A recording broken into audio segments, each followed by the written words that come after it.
The bright side of addiction is recovery.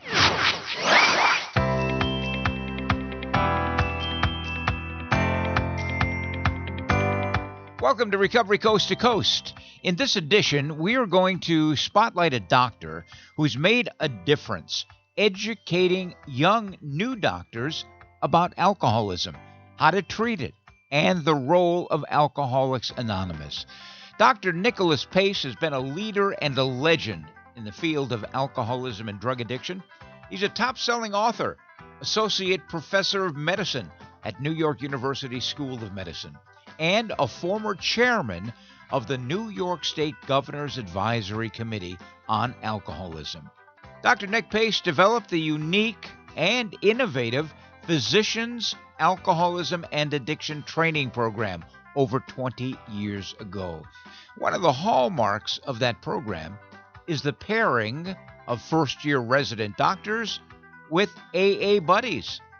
Here's a quick clip from today's podcast. AA is a tremendous support system, and frankly, it works. People get hooked into AA, and they stop drinking, and they stop, they recover. And frankly, one of the things that we learned and what's important for our program, the Physicians' Alcoholism and Addiction Training Programs for young doctors, is to have them understand that it is a disease, not a moral problem, it's a medical problem. And we know that rarely does a patient sit down with a doctor and talk about the disease and their recovery. There's still a stigma attached to it. Doctors don't really know what they should know about how to treat the disease. And we'll close out the podcast by checking in with an actor who is in long-term recovery, Lou Gossett Jr. He's going to share his thoughts on meaning what you say. Now, if you are in recovery or know or love someone who is, or simply want to know more about the recovery process, or maybe you're a bit concerned about someone you know or love, this is the podcast for you, as we carry the message of hope and the promise of recovery. And a reminder, you can hear all of our podcasts at recoverycoasttocoast.org. I'm Neil Scott, host of Recovery Coast to Coast. Our website is recoverycoasttocoast.org. You'll find all of our podcasts located there. Following 15 years of nightly broadcasting on iHeartRadio in Seattle, we've now upgraded to a national podcast. It's available to anyone at any time, featuring interviews with everyday people in recovery, as well as clinicians, authors, recovering celebrities, and newsmakers, people who offer the promise of hope and the reality of recovery. Plus, well-vetted resources for individuals, families, and friends. We invite you to enjoy it and to share it with your friends as well. Recovery is an American way of life. A reminder that our email address is recoverycoasttocoast, spelled out one word, at comcast.net, and we would love to hear from you. Recovery Coast to Coast is supported by Sundown M Ranch, one of America's oldest, least expensive, and most successful treatment programs. A lot of people decide to do something about their drinking or drug use at this time of the year, and once that decision is made, the next question is where? There are a lot of treatment programs around the country that offer good, solid treatment. And unfortunately, there are also a number of treatment programs that are more interested in filling beds and making money rather than helping an individual and their families begin the lifelong journey into recovery. Now, I believe that Sundown M Ranch is one of the best treatment programs on the West Coast. Heck, for that matter, in the country. First of all, they have been successfully treating people with the disease of alcoholism and drug addiction for the past 55 years. That's a long time. Secondly, they are a nonprofit organization, so they can keep their rates low. In fact, the rates at Sundown are among the lowest in the country, and they accept most major insurance coverage as well. Third, their staff is second to none. A highly trained, educated, and compassionate staff that has been together as a treatment team for a long time because they are paid well and believe in the treatment model. And lastly, they are members of the National Association of Addiction Treatment Providers. This is very important.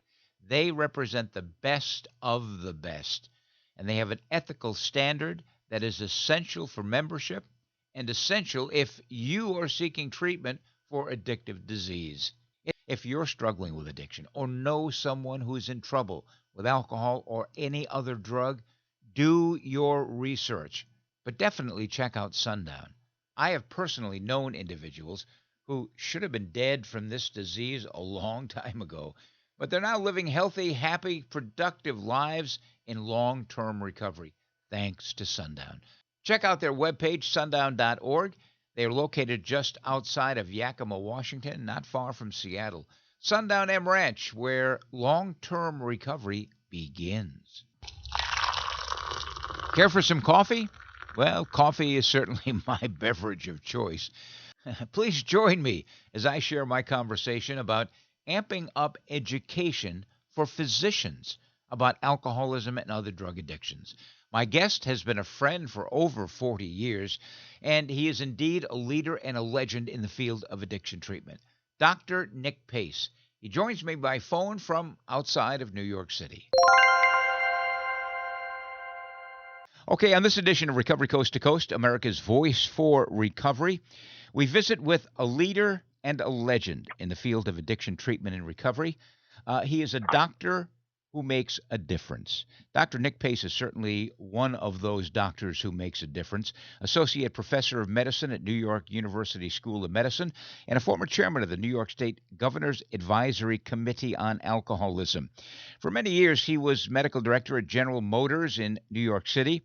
He currently serves on the board of the very prestigious Christopher D. Smithers Foundation.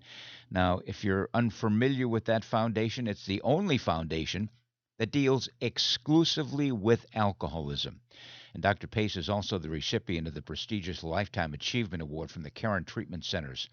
Dr. Pace, also the author of two iconic books in the field of alcoholism, some you may know, Guidelines to Safe Drinking and Teens Under the Influence, The Truth About Kids, Alcohol, and Other Drugs, which he co-wrote with our mutual friend Catherine Ketchum, who is arguably one of the best writers in the field of addiction. More than that, Dr. Pace has been my friend for over 40 years. I reached out to Dr. Pace to bring to the forefront once again the fact that physicians need to learn about the disease of alcoholism, how to recognize it, and how to effectively treat it without moral implications, and to firsthand understand the AA connection, so vital to long-term recovery. Dr. Pace developed the successful Physician Alcoholism and Addiction Training Program over 20 years ago. It is still, in my opinion, the gold standard for educating physicians that alcoholism, what Dr. Pace calls the big daddy of all addictions, is a treatable disease from which people can and do recover. Now, the Physician Alcoholism and Addiction Training Program originally took place over 4 evenings and paired AA members with physicians who were from major teaching hospitals in the New York City area. The highly successful program evolved from an original 50-hour program, which was the brainchild of Dr. Pace and Dr. Ed Rabinowitz. The current program continues to develop under the guidance of Dr. Pace and program faculty, including Bill Ciccarone, who's played a major role in facilitating the program over the years. Participating are first-year residents. Now, as young doctors, they are the easiest to train, especially when they see people with long-term recovery. The Physician Alcoholism and Addiction Training Program aims to help primary care internal medicine physicians to diagnose, treat, and case manage alcoholics and other addicted patients. It originally operated under the auspices of the Alcoholism Council of New York on a grant from the Christopher D. Smithers Foundation.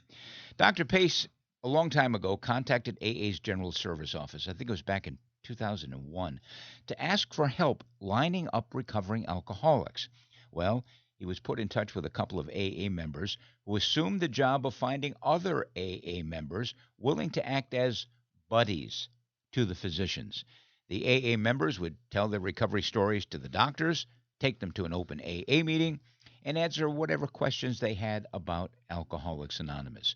New physicians learned about AA, including how to help people find AA meetings. Now, the beauty of the program, in my opinion, is that the doctors became able to see people with long-term recovery who have put their lives back together with the help of AA. Too often, doctors only see the wreckage of the present, especially in emergency rooms, and they don't see the rewards of long-term recovery. Back when I came into this field in the mid-'70s, I coined the phrase, the bright side of addiction is recovery. Now, the original program ran for about 4 hours an evening for 4 evenings, and the buddies were there for 2 of those evenings. The second evening together, the physicians interviewed their AA buddies for a case study that the doctors would write up by the end of the week. And there was a group meeting of all the physicians and buddies where those in long-term recovery shared their experience getting and staying in recovery, and they answered the physicians' questions.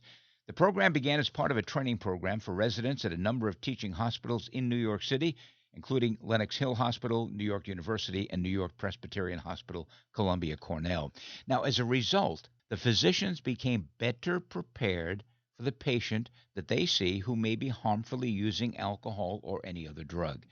And now here we are some 20 years later, and several changes in the physician alcoholism and addiction training program.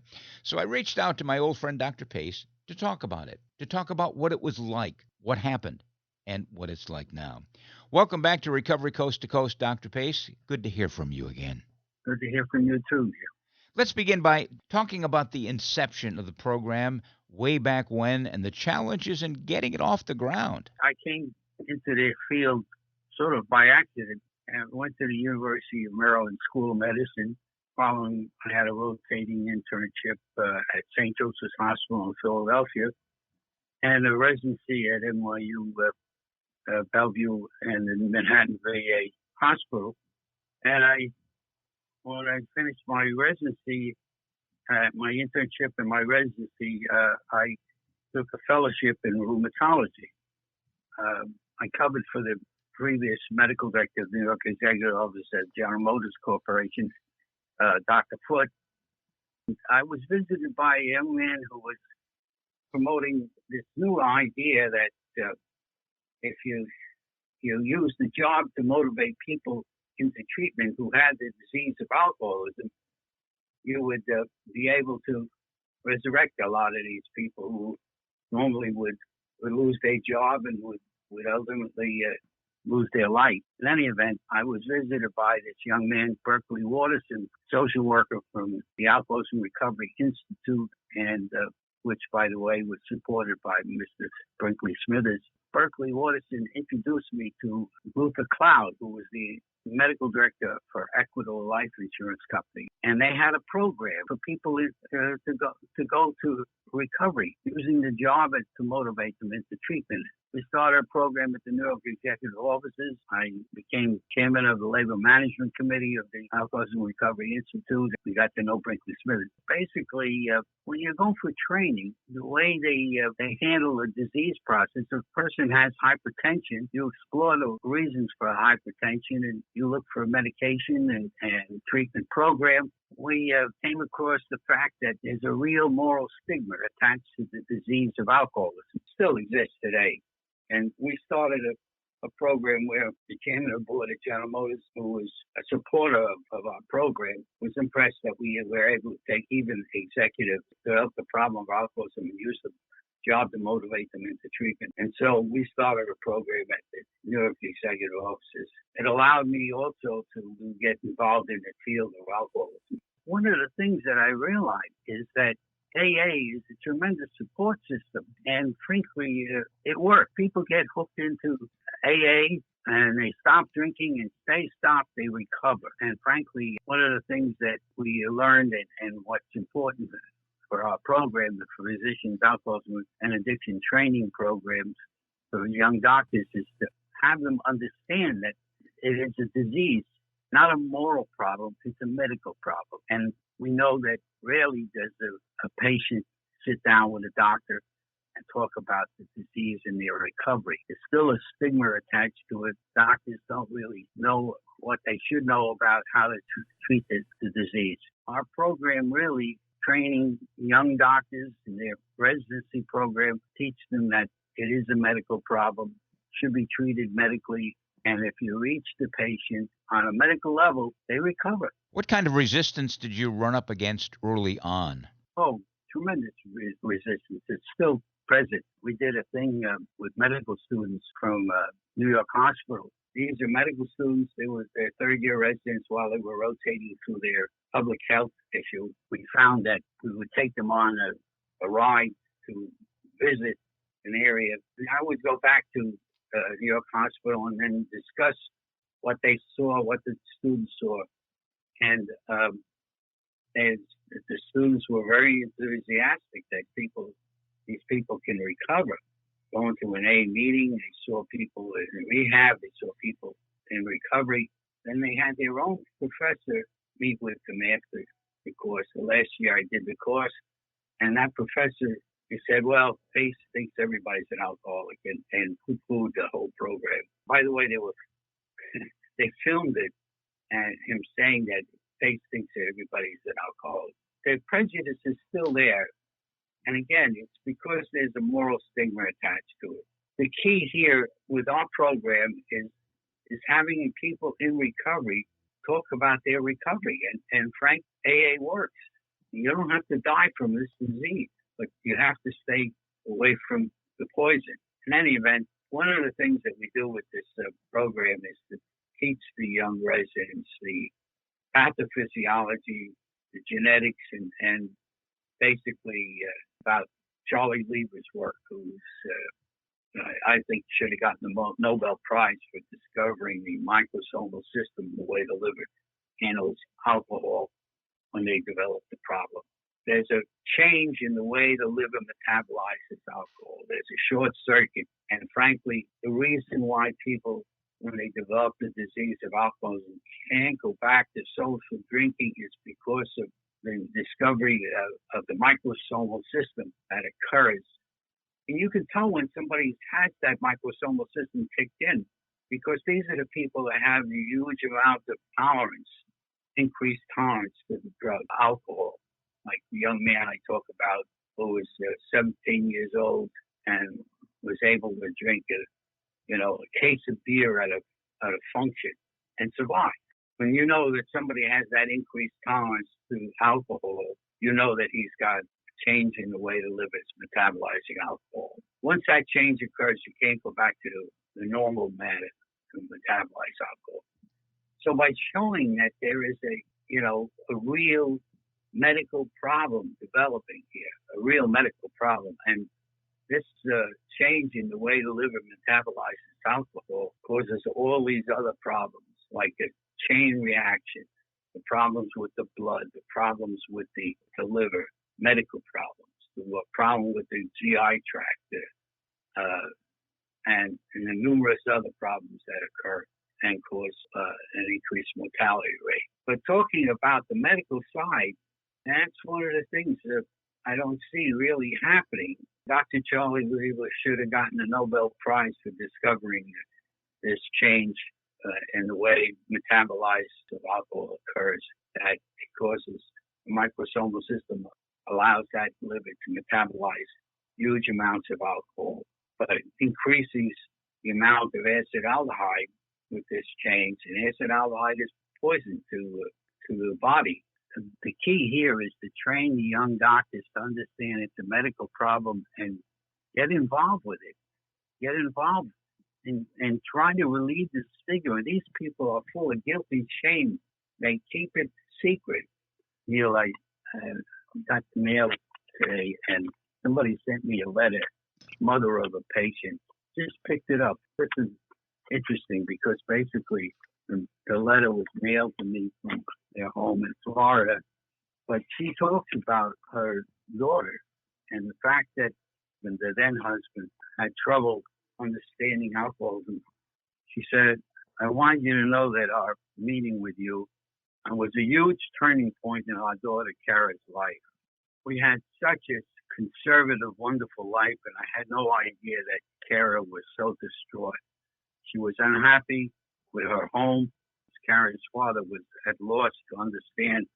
Kara is a happy, productive, great gal, lives in Florida.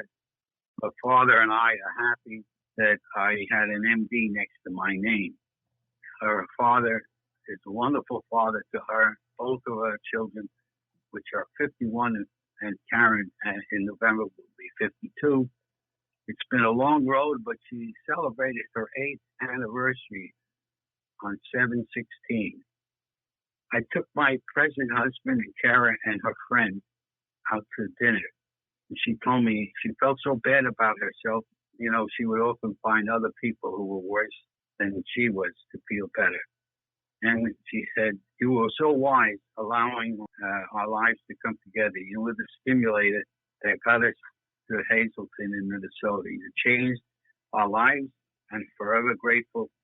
Thank you." Beautiful letter. The key here was the stigma is so great. Why can't you get better? Why are you drinking? And that kind of thing. Medical diagnosis made the difference with that girl. And now that's why it's important to train young doctors to understand that they have a responsibility, that there is a lot that can be done. But the main thing is to get them to understand that they can't go back to social drinking once that change occurs in the liver, and that it's a medical disease. And it causes problems, yes, with the liver, with the brain, with all the organ systems, the heart, blood. Unfortunately, we still see a lot of people dying from the disease. Yeah. Nick, what role did Brink Smithers play in the doctor's program? Our Brinkley Smithers is certainly on the Mount Rushmore of leaders in the alcoholism field, and to my way of thinking, he was to the modern alcoholism movement what Bill W. was to the Fellowship of Alcoholics Anonymous. Brinkley Smithers was my friend, and he and I co-founded the New York Council on Alcoholism.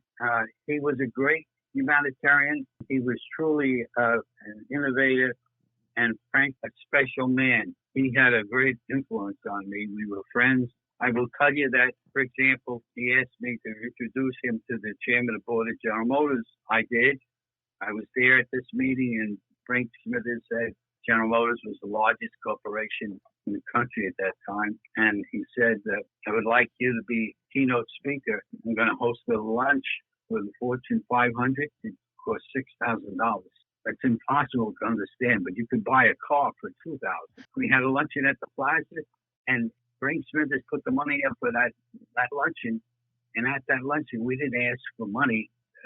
On each table, put your name of your personnel director, because Brink supported a course for the personnel directors of the major corporations. They all came because the chairman of the board of General Motors was speaking, and he announced that GM was going to have a corporate program. That led to, I took care of a person for George Meany, the AFL-CIO president, and put Brinkley Smithers together with George Meany, and we had a labor management committee that was a start. We had top labor and support.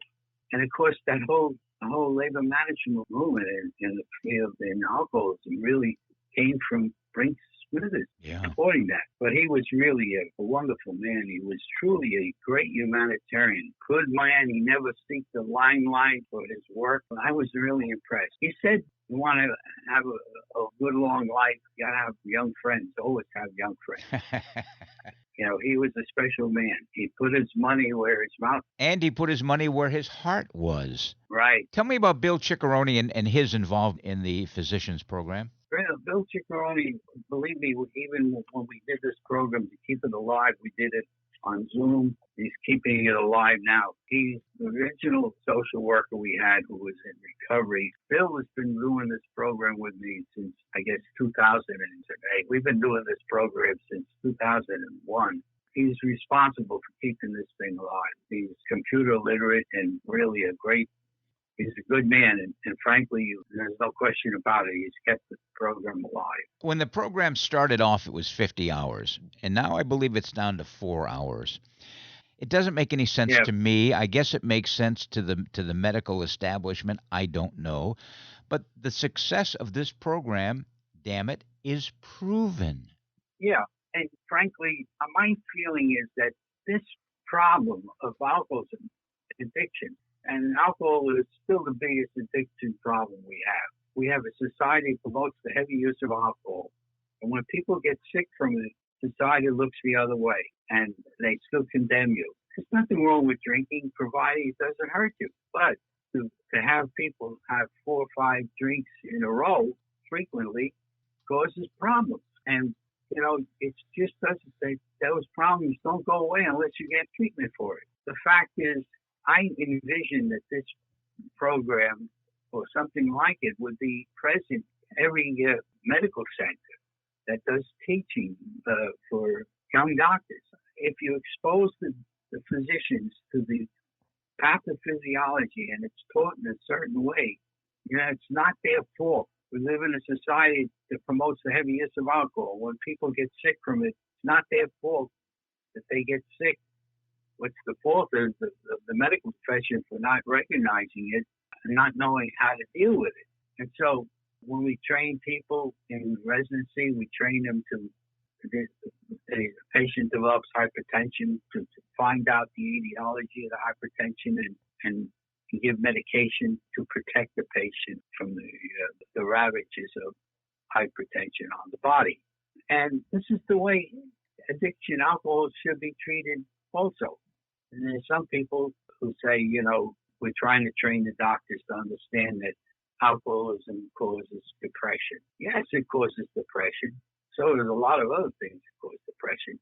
I think we have a better shot of getting people to understand that alcohol affects the liver big time, and there's medical complications that occur with the GI tract, with the heart and the blood system. They're complicated. That's the way it should be treated, not as a moral illness, but as something that could be treated correctly. We had a treatment program for almost 10 years. I showed you could do very careful guidance, outpatient detox. We had a system where we had counseling that occurred in the evening. They were seen by a doctor. They had a counselor. They went to group therapy, family work, Al-Anon, AA.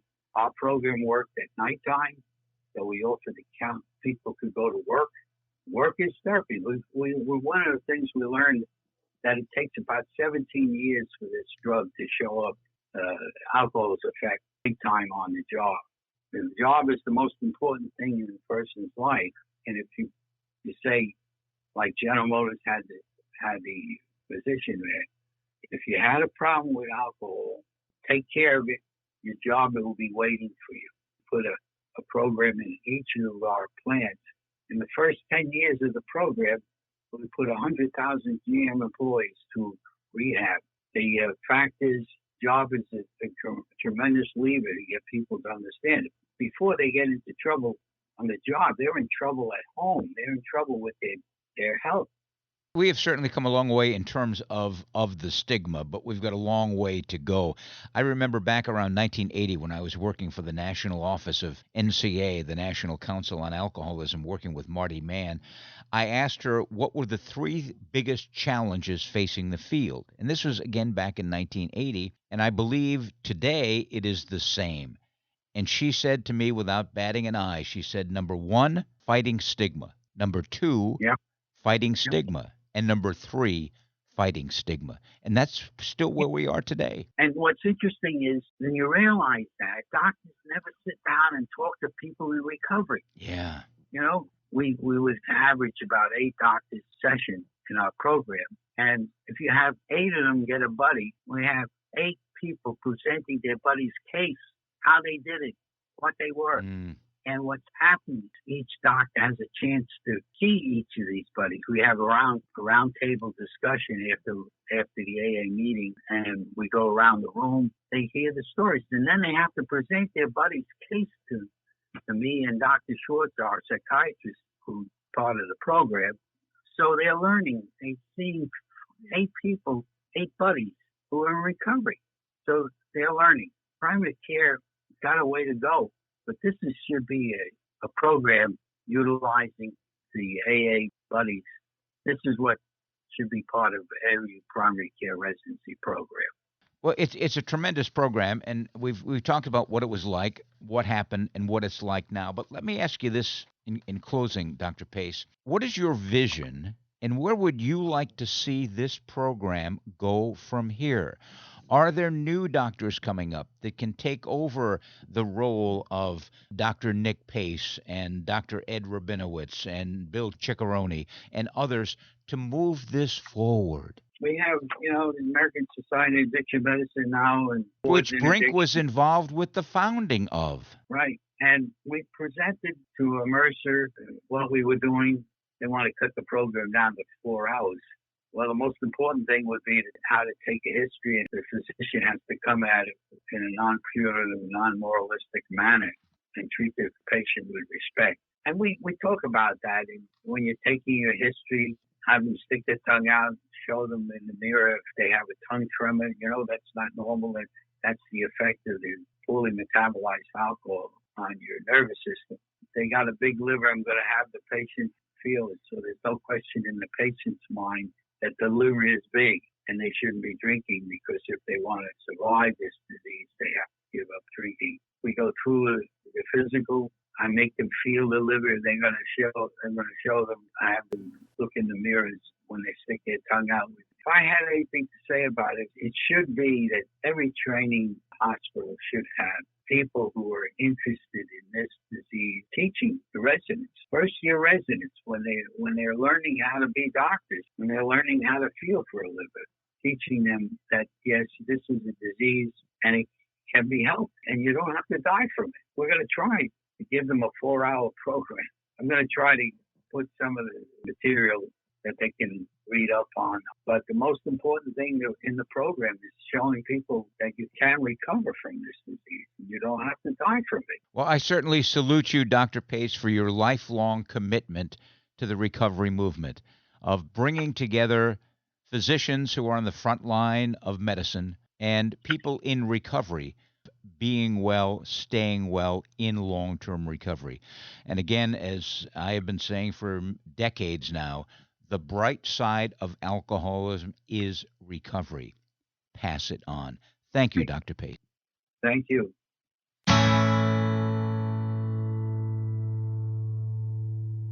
I hope that you've enjoyed my conversation with Dr. Nick Pace. And by the way, I want to remind listeners of this podcast that if you would like to tell your story of recovery, regardless of the path that you've chosen, as long as you've been in continuous recovery for at least a year or more, drop us a note, recoverycoasttocoast@comcast.net. Lou Gossett Jr. is an award-winning actor and, more importantly, a person in long-term recovery. He's going to share some thoughts about meaning what you say, and we will do that in just 30 seconds. We wasted a lot of years hoping, praying for things to get better. I was desperate to save our family. That's when I made the contact. She contacted Sundown Am Ranch. Sundown's nationally recognized alcohol and drug treatment program teaches family members how to break down the barriers of denial. They are taught the skills needed to deal with addiction as a family. Now we're making up for lost time. It was the best contact I ever made. Go to www.sundown.org to learn more. And now, as promised, here's Lou Gossett Jr. reflecting on meaning what you say.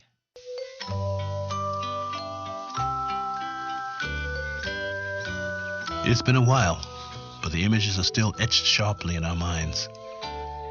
Dad passes out after being in a drunken rage, and not a word is said about his behavior. We come home from school bursting with pride, and as usual, no one wants to hear about it. We have a serious problem, and instead of guidance, we get the same old guilt-provoking salt-in-the-wound message. I blame myself for the way you turned out. If there was a common denominator in our dysfunctional families, clearly it was the lack of honest and open communication.